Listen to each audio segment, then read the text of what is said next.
नमस्कार बच्चों, स्वागत है आप सभी का Shri Shyam group of education के यूट्यूब चैनल पर। मैं विकास शर्मा आपको बीएससी सेकेंड ईयर की फिजिक्स करवा रहा हूँ और इसके अंदर हम लोग लेज़र एवं होलोग्राफी यूनिट जो अपनी 5वीं वो पढ़ रहे थे और अपने कल शुरू कर चुके हैं लास्ट क्लास में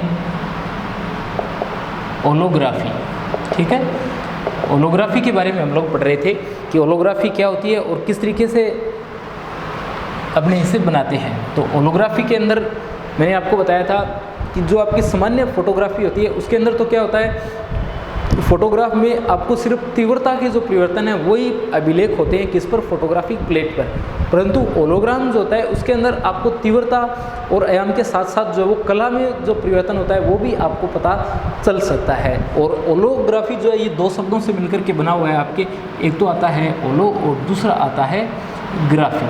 और होलो का मतलब पूर्ण होता है, इसका मतलब होता है पूर्ण अभिलेख। और इसके साथ साथ मैंने आपको ये भी बताया था कि इसकी सहायता से डायग्राम जो है वो बनता कैसे, या होलोग्राफी जो है उससे किसी वस्तु का चित्रण जो है वो कैसे किया जाता है। ठीक है, तो कुछ एक बातें आपको फिर से बता देता हूँ और उसके बाद में हम लोग पढ़ेंगे कि इसके द्वारा पुनः जो प्रतिबिंब है होलोग्राम के द्वारा वो कैसे प्राप्त किया जा सकता है। तो सबसे पहले तो इसमें देखिए, होलोग्राफी के द्वारा या होलोग्राफी जो है उसमें होलोग्राम का निर्माण। तो होलोग्राम के निर्माण में क्या होता है, आपके पास में जो लेज़र प्रकाश स्रोत होता है वो काम में लिया जाता है। तो यहाँ से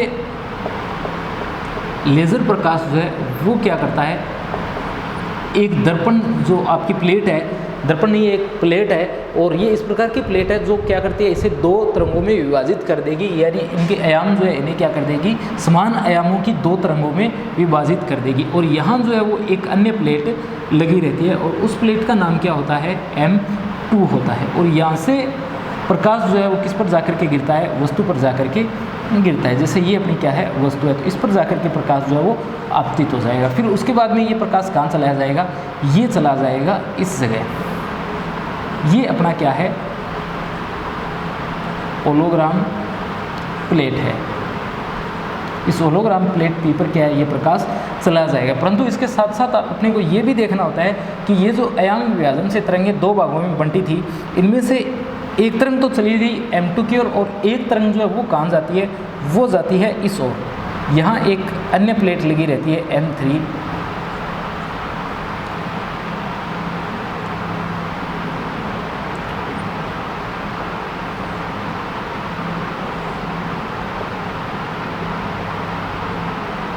ठीक है, ये आपकी संदर्भ या निर्देश तरंग होती है और ये जो आपका है वो बिंब है। ठीक है, तो होलोग्राम देखिए, होलोग्राम के अंदर क्या होता है, होलोग्राम के अंदर लेज़र प्रकाश स्रोत जो आता है वो आकर के किस पर गिरता है, विभाजक प्लेट M1 पर गिर जाता है। ठीक है, सबसे पहले देखिए इसमें क्या होगा, यहाँ से जो लेज़र प्रकाश है वो आपतित होगा किस पर, जो आपकी प्लेट M1 है। ये M1 जो है ये क्या है, विभाजक प्लेट है। M1 क्या है, आपके पास में विभाजक प्लेट है। ये क्या करती है, जो आपके पास में लेज़र तरंगें आ रही है उनको दो तरंगों में विभाजित कर देगी, दो समान आयामों की तरंगों में विभाजित कर देगी। इसका एक भाग तो चला जाता है दर्पण M3 की ओर और एक भाग चला जाता है दर्पण M2 की ओर। M2 M3 दो दर्पण है, उनकी ओर जो ये तरंगें है वो चली जाती है। M2 की तरफ जो तरंग जा रही है वो इस दर्पण से परावर्तित होकर के कहाँ जा करके गिरती है, बिंब पर गिरती है और बिंब पर एक प्रदीपक पुंज के रूप में गिरती है। ठीक है, एक प्रदीपक पुंज के रूप में ये गिरेगी और ये प्रदीपक पुंज जो है वो वस्तु के विभिन्न भागों पर जाकर के टकराएगा और वहाँ से जो है प्रकाश की किरणें हैं वो क्या हो जाएगी, प्रकीर्णित हो जाएगी। तो ये जो आपके पास में तरंग जा रही है, ये प्रकाश जा रहा है, ये कैसा है, ये प्रकीर्णित प्रकाश है। ये जो आपका प्रकाश है ये वाला, ये कैसा है, ये प्रकीर्णित प्रकाश है। इस ओर जो है होलोग्राम की ओर जो जा रहा है वो कैसा प्रकाश है, प्रकीर्णित प्रकाश है। फिर देखिए इस तरफ जो आपका लेज़र लगा हुआ है, यहाँ से विभाजक प्लेट से जो तरंग है वो आएगी, जाकर के टकराएगी दर्पण M3 से और एक निश्चित कोण पर जाकर के कहाँ चली जाएगी, निश्चित कोण बनाते हुए होलोग्राम प्लेट की ओर जो प्रकीर्णित किरण है इसके ऊपर जाकर के अध्यारोपित हो जाएगी या प्रत्यारोपित हो जाएगी, जिससे इन दोनों तरंगों के मध्य क्या होगा, अध्यारोपण होगा। और यहाँ जो घटना उत्पन्न होगी वो कौन सी होगी, व्यतिकरण की घटना होगी। ठीक है, और इस प्रकार आपके पास में में होलोग्राम जो है उसका निर्माण होगा और इसके अंदर आप लोग कला परिवर्तनों को भी तीव्रता के साथ साथ देख सकते हो। तो ये अपने पास में होलोग्राम बनने की प्रक्रिया होती है। यहाँ सबसे ज़्यादा ज़रूरी आपने देखा है कि यहाँ क्या हो रहा है, यहाँ व्यतिकरण हो रहा है। जो व्यतिकरण की घटनाएं वो यहाँ पर हो रही है। तो यहाँ जो आपके पास में व्यतिकरण, स्थायी व्यतिकरण के जो प्रतिबंध है वो आप लोग यदि यहाँ लागू करते हो तो आपका होलोग्राम काफ़ी अच्छा बनेगा। तो यहाँ जो संपोषी और विनाशी व्यतिकरण हो रही है, इसके लिए आपको ज़रूरी होना क्या है, ज़रूरी होना ये ज़रूरी है कि आपके यहाँ जो प्रकाश आ रहा है वो लेज़र प्रकाश हो। लेज़र प्रकाश क्यों? क्योंकि ये विकिरणी आ रही है, ये कैसी होनी चाहिए, ये होनी चाहिए आपके पास में तरंगें जो है ये होनी चाहिए कला संबद्ध तरंगें। और कला संबद्धता किसका गुण होता है? लेज़र किरणों का गुण होता है। ठीक है, तो यहाँ लेज़र प्रकाश होना क्यों ज़रूरी है? तो लेज़र प्रकाश होना इसलिए ज़रूरी है क्योंकि लेज़र प्रकाश जो है वो क्या होता है, पूर्णतः कला संबंध होता है, जिससे स्थायी व्यतिकरण जो आपको प्राप्त हो सकता है। अब अपने देखते हैं कि जो अपना होलोग्राम बना है इससे पुनः प्रतिबिंब का निर्माण किस प्रकार से किया जा सकता है। तो देखिए, होलोग्राम द्वारा प्रतिबिंब का पुनः निर्माण।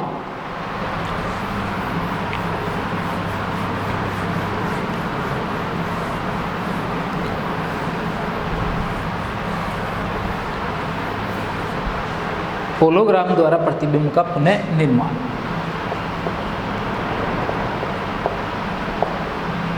होलोग्राम द्वारा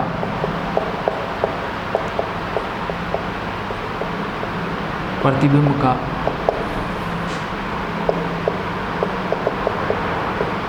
पुनर्निर्माण। तो होलोग्राम द्वारा प्रतिबिंब का पुनर्निर्माण करने के लिए देखिए क्या किया जाएगा। जैसे ये आपके पास में क्या है, होलोग्राम है। इस होलोग्राम की प्लेट पी से यदि पुनः आपको किसका निर्माण करना है, प्रतिबिंब का निर्माण करना है, तो सबसे पहले आपको क्या करना पड़ेगा? सबसे पहले आपको लेज़र प्रकाश स्रोत से संदर्भ किरणों को होलोग्राम पर आपतित कराना पड़ेगा। यानी ये जो होलोग्राम है इस पर आपको क्या करना पड़ेगा, जो संदर्भ किरणें आपने ली थी उन संदर्भ किरणों को आपतित करवाना पड़ेगा।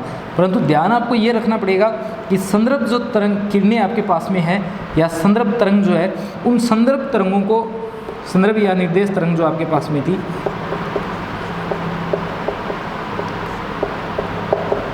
इन संदर्भ या निर्देश तरंगों को आपको पुनः उसी कोण पर होलोग्राम पर आपतित करवाते हुए डालना पड़ेगा जिस कोण पर आपने होलोग्राम बनाते समय संदर्भ या निर्देश तरंगों को डाला था। जैसे पीछे होलोग्राम बनाया था तो प्लेट M1 से सीधी M3 पर आकर के गिर रही थी जो किरणें आपकी, और M3 से आने के बाद में सीधी जा रही थी होलोग्राम प्लेट की और जहां पर किरणित किरणों से मिल रही थी। तो जो कोण वहां पर बन रहा था उसी कोण के साथ आपको होलोग्राम पर संदर्भ किरणें या निर्देश किरणें जो लेज़र लाइट की है उनको क्या करना पड़ेगा, यहाँ पर डालना पड़ेगा। जैसे ही आप लोग यहाँ पर उस प्रकाश को डालोगे तो आपको क्या होगा, जो वस्तु होगी उस वस्तु के देखने के स्थान पर आपको दो डायग्राम जो है वहाँ पर प्राप्त होंगे। एक तो आपको कौन सा डायग्राम मिलेगा, एक तो मिलेगा वस्तु का वास्तविक चित्र और एक आपको दिखाई देगा वहाँ पर वस्तु का काल्पनिक चित्र। तो आपको दो प्रकार के चित्र जो है वहाँ पर दिखाई देंगे। एक तो कौन सा दिखाई देगा, एक तो आपको वहाँ दिखाई देगा वस्तु का वास्तविक चित्र,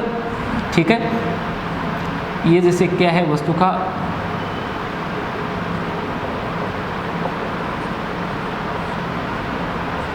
वास्तविक चित्र, और एक वहाँ पर आपको दिखाई देगा वस्तु का काल्पनिक चित्र। तो आपको दोनों प्रकार के चित्र वहाँ पर दिखाई देंगे। एक तो वस्तु का वास्तविक चित्र दिखाई देगा और एक आपको क्या दिखाई देगा, वस्तु का काल्पनिक चित्र जो है वो दिखाई देगा। जैसे ये आपको सामने दिखाई दे रहा है, ये कैसा चित्र दिखाई दे रहा है, वस्तु का वास्तविक चित्र दिखाई दे रहा है। और इस साइड जो आपको दिखाई देगा ये कैसा चित्र दिखाई देगा, आपको इस साइड जो आप लोग बनाओगे वो आपको दिखाई देगा वस्तु का काल्पनिक चित्र।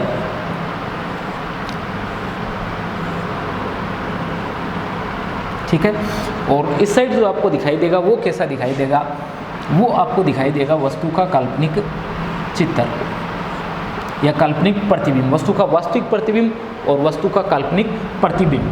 प्रतिबिंब लिख देता हूँ चित्र की बजाय, वास्तविक प्रतिबिंब या चित्र, और यहाँ लिख देता हूँ काल्पनिक चित्र या प्रतिबिंब। तो होलोग्राम जो है H, इस पर आपने क्या किया, संदर्भ किरणें या निर्देश तरंगों को आपतित किया। और ये किस प्रकार की तरंगे है, लेज़र तरंगे। ये जैसे ही होलोग्राम पर आपतित होती है, होलोग्राम पर आपतित होने के साथ में ही क्या हो जाता है, यहाँ पर आपको दो प्रकार के प्रतिबिंब जो है वो दिखने शुरू हो जाएंगे। एक तो कैसा प्रतिबिंब दिखेगा, वास्तविक प्रतिबिंब दिखेगा, और एक आपको इसमें दिखेगा काल्पनिक प्रतिबिंब। तो इस प्रकार से दो प्रतिबिंब जो है आपको दिखाई देते हैं। तो हम लोगों ने देखा कि होलोग्राम का निर्माण कैसे किया जाता है। दूसरा, होलोग्राम जो है उससे चित्र को पुनः प्राप्त किस प्रकार से हम लोग कर सकते हैं। ठीक है, अब देखिए, यदि अपने अलग अलग कोणों से इन प्रतिबिंबों को देखें तो यहाँ आपको ये प्रतिबिंब बिल्कुल वैसे ही दिखाई देंगे जैसे आपको वस्तु जो है वो दिखाई दे रही है। यानी जैसे ही आपको वस्तु दिख रही है बिल्कुल वैसा ही आपको यहाँ क्या दिखाई देता है, उनका प्रतिबिंब दिखाई देता है। आगे बढ़ते हैं और बात कर लेते हैं इसके सिद्धांत की, कि होलोग्राम जो है इसका, ये होलोग्राफी जो है इसका सिद्धांत क्या होता है। होलोग्राफी का सिद्धांत,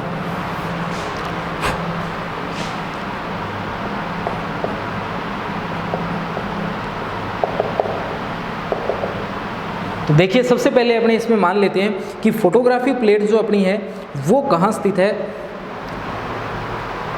फोटोग्राफिक प्लेट मान लेते हैं कहाँ स्थित है, एक्स वाई जो तल है उसमें स्थित है। यदि एक्स वाई तल में फोटोग्राफिक प्लेट स्थित है तो उसके लिए जेड जो है उसका मान कितना होगा, 0 होगा। अब अपने पास में जो तरंगे आ रही है, जो तरंग आपको प्लेट पर संगठित बिंब जो तरंग है, वो तरंग का समीकरण क्या है, वो तरंग का समीकरण आपके पास में है E0 और साथ में आ जाएगा इसके cos omega t plus phi, cos omega t plus phi.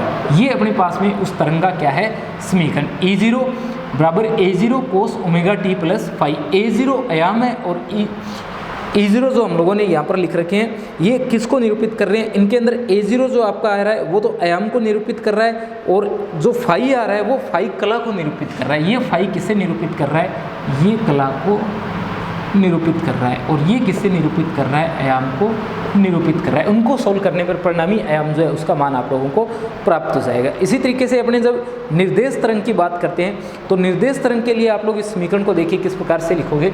निर्देश तरंग के लिए यहाँ लिखता हूँ मैं,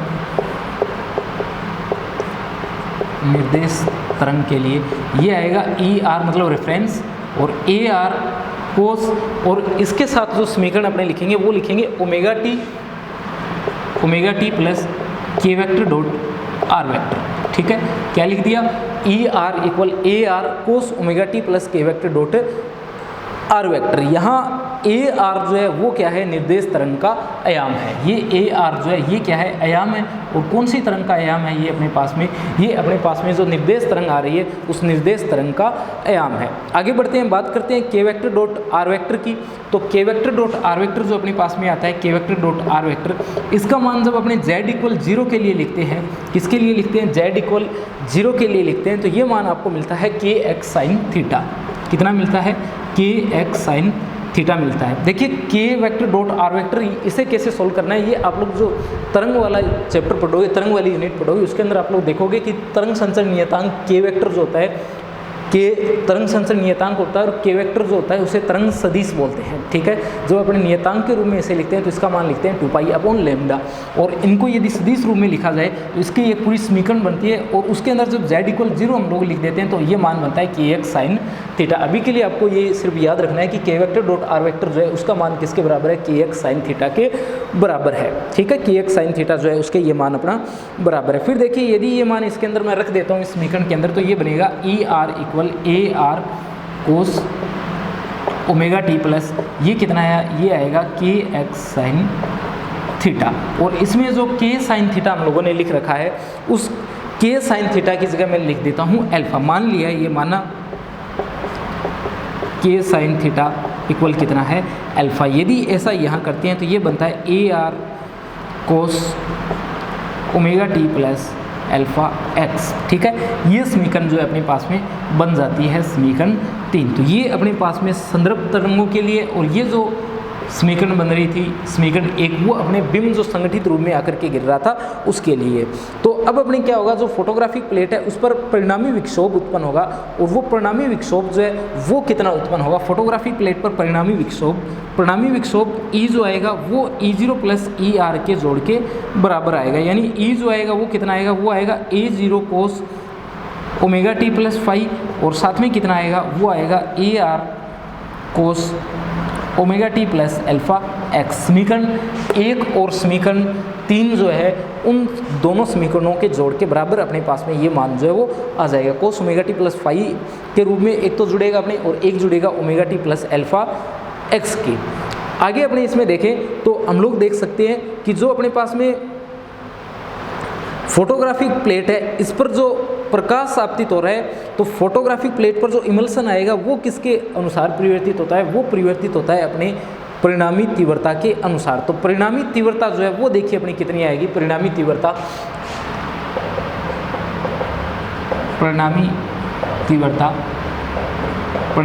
अपनी आई आएगी जो किसके बराबर है, जो अपनी ई स्क्वायर जो है इसके बराबर है, या आप लोग लिख सकते हो E0 प्लस ER जो अपने करेंगे इनके बराबर आएगी। ठीक है, ये जो औसत अपने मान आएंगे इनके क्या आएगी, ये बराबर आएगी। और औसत मान यदि अपने जो ये समीकरण लिखी गई है इसका औसत मान यदि हम लोग ज्ञात करें तो औसत मान के अंदर आप लोग इसे सोल्व करोगे, और सोल्व करने के बाद में आपके पास में आई का जो मान आएगा वो देखिए आई का मान कितना आएगा, आपके पास में आएगा 1/2, और दूसरा यहाँ से आप लोग जब इसे सोल्व कर रहे हो इन दोनों समीकरणों को तब देखिए क्या आएगा, तो आपको ये जो समीकरण लिखी हुई है इस समीकरण का क्या करना पड़ेगा, वर्ग करना पड़ेगा। इस समीकरण का आपको क्या करना पड़ेगा, यहाँ वर्ग करना पड़ेगा, और वर्ग करने के बाद में आप लोग उस वर्ग को सोल्व करोगे, औसत मान के रूप में आप लोग उसे लिखोगे, उसमें आपके पास में देखिए मान जो है वो क्या आएगा, उसमें आपके पास में मान आएगा, ये समीकरण जो है इसका वर्ग करोगे, वर्ग खोलने के बाद में आप लोग औसत मान ज्ञात करोगे, तो आपके पास में ये कुछ इस तरीके से बनेगा, cos square omega t plus phi A0 की स्क्वायर के साथ में AR की स्क्वायर के साथ में, और इसकी स्क्वायर फिर दोनों दो A0 AR और cos omega t plus phi cos omega t plus alpha x, उसे सोल्व करने के बाद में मान क्या आएगा, वो आएगा 1/2 A0 की स्क्वायर प्लस कितना आएगा 1/2 AR की स्क्वायर प्लस कितना आएगा A0 AR कोस, और यहाँ से ये आएगा अल्फा एक्स माइनस का फाई। इसे आप लोग सोल्व करके देख लेना, अगर देखना चाहो तो, या सीधा भी आप लोग लिख सकते हो। ये मान कितना आता है, ये मान आता है 1/2 A0 की स्क्वायर प्लस 1/2 AR की square plus A0 AR cos alpha x minus का फाई। अब जो आपके पास में फोटोग्राफिक प्लेट का पारगमन गुणांक T होगा, वो पारगमन गुणांक T देखिए कितना होगा, फोटोग्राफिक प्लेट का पारगमन गुणांक T, पारगमन गुणांक को T से लिखते हैं, और किसके बराबर आता है, कोई एक नियतांक आता है और साथ में उसके क्या आता है, I आता है। यहाँ B वो नियतांक, और किसके बराबर 1/2 A0 1/2 AR square plus A0 AR और कोस अल्फा एक्स माइनस का फाई। ये सारी प्रॉपर्टी जो अपने काम में ले रहे हैं, पारगमन गुणांक वगैरह ज्ञात कर रहे हैं, ये सब अपने तरंग वाली जो यूनिट है उसके अंदर आप लोग पढ़ोगे इसे। तो T किसके इक्वल B, ये कोई एक नियतांक, और ये जो आपके पास में टोटल मान है इसके बराबर आ जाएगा। ठीक है, अब हम लोग जो है इसे कुछ इस तरीके से लिख सकते हैं, T इक्वल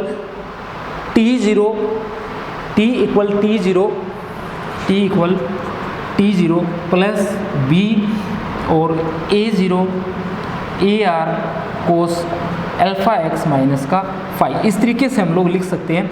ये जो आपके पास में मान है इसे जब B से मल्टीप्लाई कर देंगे तो उसे हम लोगों ने किससे लिख दिया है, उसे हम लोगों ने T0 से लिख दिया है। ठीक है, T0 से हम लोगों ने किसे लिखा है, जो B 1/2 A0 square plus 1/2 AR square है, इन दोनों को B से मल्टीप्लाई करने पर जो माना है उसे किससे लिख दिया, T0 से, और ये जो कोस वाली टर्म बची है इसे B के साथ में मल्टीप्लाई करते हुए हम लोगों ने लिख दिया है। आगे बढ़ते हैं अपने, और जब इसका ग्राफ खींचा जाता है, यानी फोटोग्राफिक प्लेट पर जो ग्रेटिंग बनती है, ग्रेटिंग के जैसी संरचना बनती है, तो उसका आपको डायग्राम देखिए कैसा प्राप्त होगा।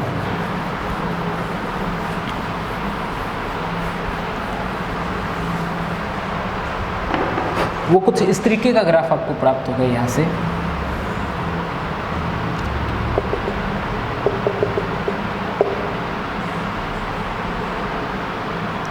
ठीक है, और ये जो लाइन है ये T0 को बताएगी। ये जो नियतांक वाली टर्म हम लोगों ने लिख रखी है ये, और साथ में b को मल्टीप्लाई करेंगे तो ये T0 के बराबर आएगी। और ये जो अपनी यहाँ से ये दूरी है, ये दूरी किसके बराबर आएगी? तो ये दूरी अपनी अधिकतम मान है इसका, और अधिकतम मान किसके बराबर होगा? A0 AR के बराबर होगा। ठीक है, इस ओर अपने T ले रहे हैं और इस ओर जो है वो किसे ले रहे हैं? X को ले रहे हैं। अब जो आपके पास में यहाँ पर फोटोग्राफिक प्लेट पर जो होलोग्राम बनेगा जिसकी ग्रेटिंग जैसी आकृति होगी, तो उस पर आयाम और कला की पूर्ण सूचना जो है वो क्या रहती है? निहित रहती है। ठीक है, तो ये तो अपने डायग्राम बनाते समय यानी जब अपने प्रतिबिंब बन रहे हैं उसमें की बात है। और जब हम लोग क्या करते हैं, पुनः होलोग्राम बनाते हैं, पुनः जब यहाँ से होलोग्राम बनेगा तो उसमें देखिए, ये तो अपने होलोग्राम बनाते समय की बात कर रहे हैं कि होलोग्राम जो है उसे बनाना कैसे है। और होलोग्राम से जब किसका निर्माण किया जाता है? पुनः प्रतिबिंब जो आपका बनता है उस प्रतिबिंब का निर्माण किया जाता है। तब देखिए किस प्रकार से अपने प्रतिबिंब का निर्माण करते हैं। प्रतिबिंब के निर्माण के समय आपके पास में जो ET आता है वो किसके बराबर आता है? वो आता है आपका T इंटू ER के बराबर। T इंटू ER के क्या आता है?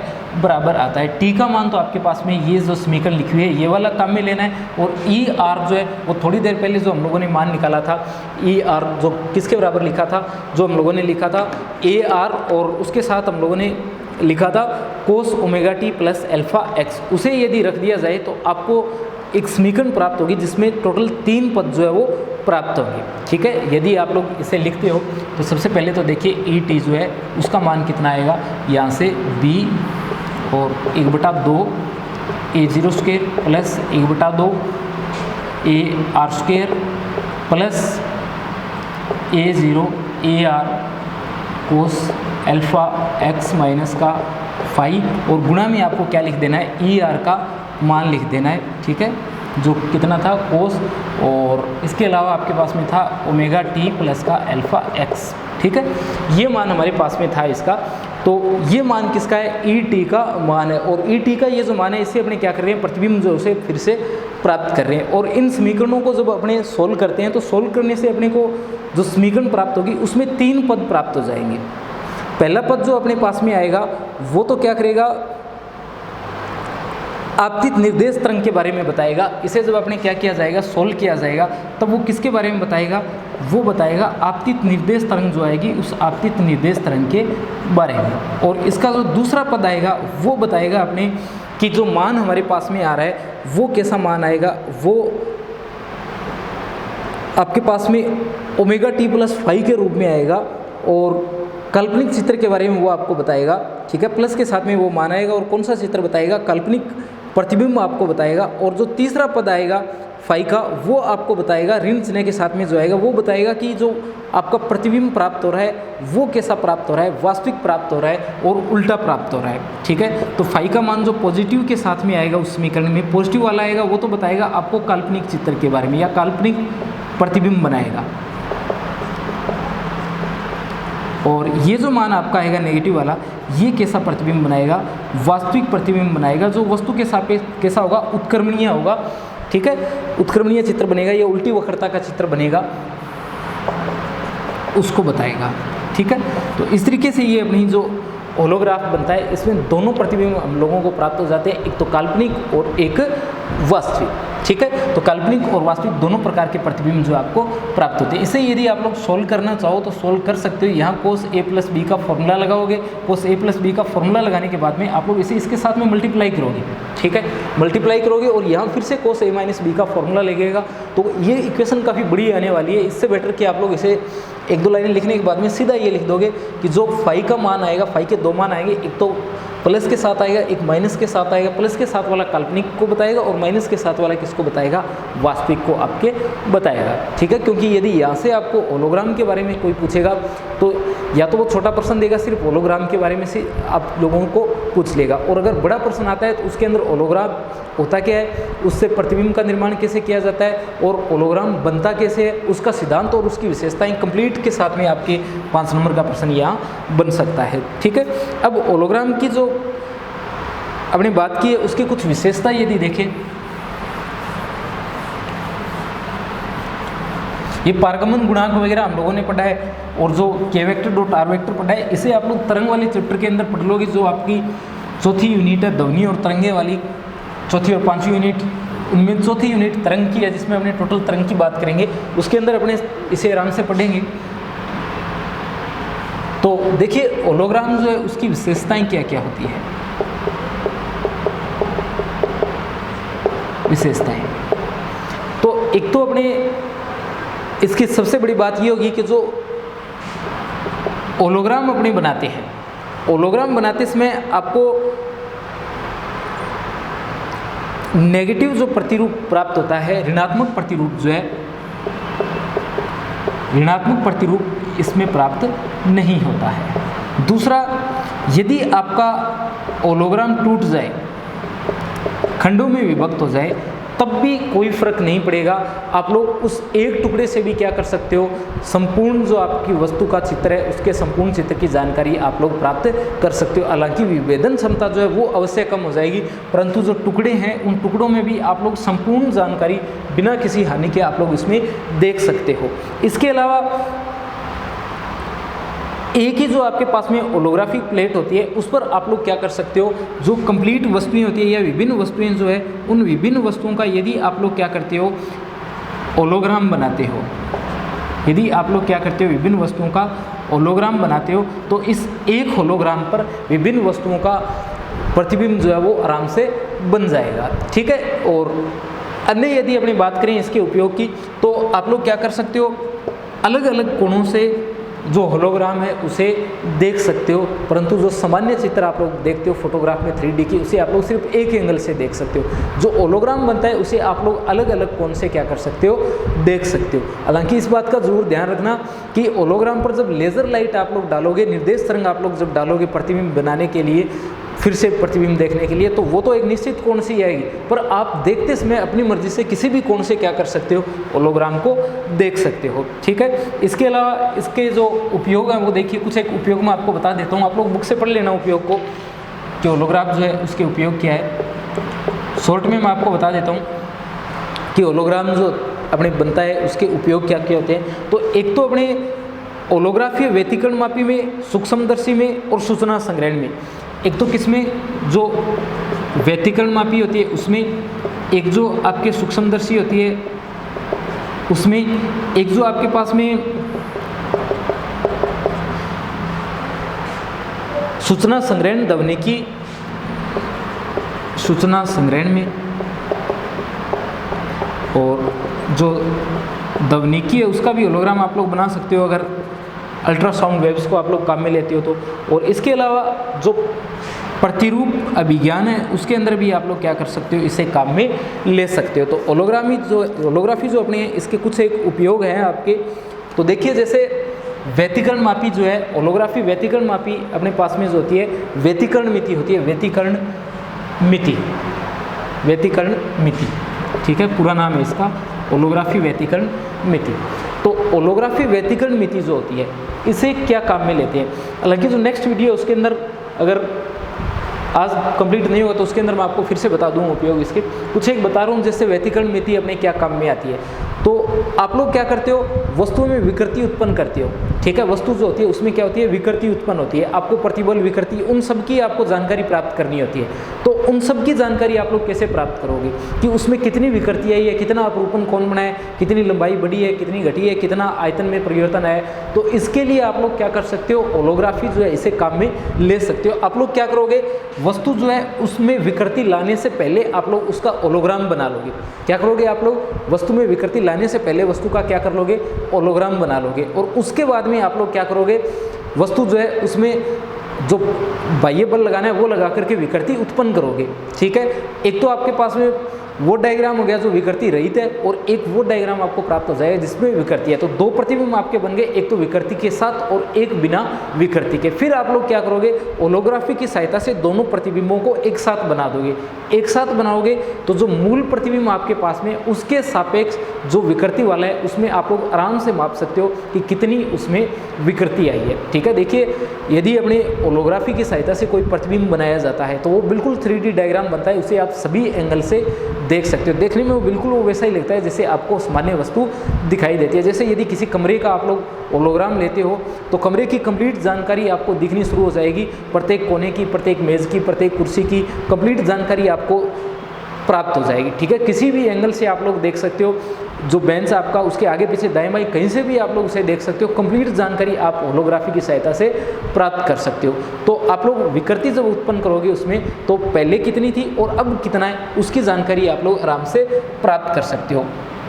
अब अपने आता है इलेक्ट्रॉन सूक्ष्मदर्शी जो होते हैं, उसके अंदर भी अपने जो होलोग्राफी इसे काम में ले सकते हैं। ठीक है, होलोग्राफी सूक्ष्मदर्शी के लिए। और जब अपने क्या करना हो, अधिक गहराई में जाकर के किसी का पाठ्यांक नोट करना हो तो अपने नहीं कर सकते, होलोग्राफी की सहायता से हम लोग कर सकते हैं। तो नेक्स्ट वीडियो में अपने इसके उपयोग जो है इन्हें एक एक करके डिटेल से पढ़ लेंगे।